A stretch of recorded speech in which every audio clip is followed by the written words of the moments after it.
Om Prakash mix Yadav films Bhojpuri Sonu चिमोए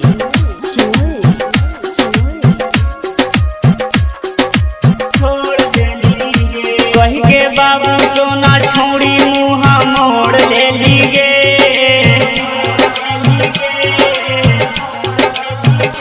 कह के बाबू सोना छौड़ी मुहा मोड़ ले लीगे कैली प्यार में पागल फेरू छोड़ देलीगे कैली प्यार में पागल फेरू छोड़ देलीगे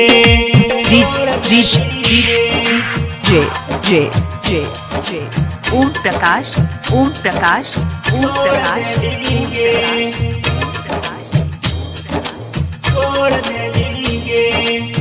दिलवा के बगिया करी देली सुनसान गे तोरे कारण चली जइबो शमशान गे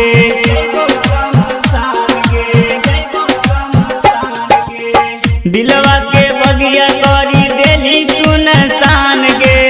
तोरे कारण चली जइबो शमशान गे नैया के बंधन बांधी तोड़ देली गे नैया के बंधन बांधी तोड़ देली गे कैली प्यार में पागल फेरू छोड़ देली गे कैली प्यार में पागल फेरू छोड़ देली गे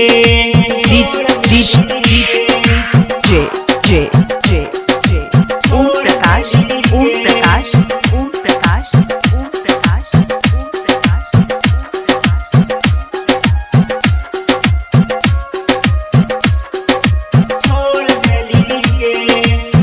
रहे पवन कमी मुकेश के प्यार में गईली नंदनवा छोड़ी दोसर दुआर में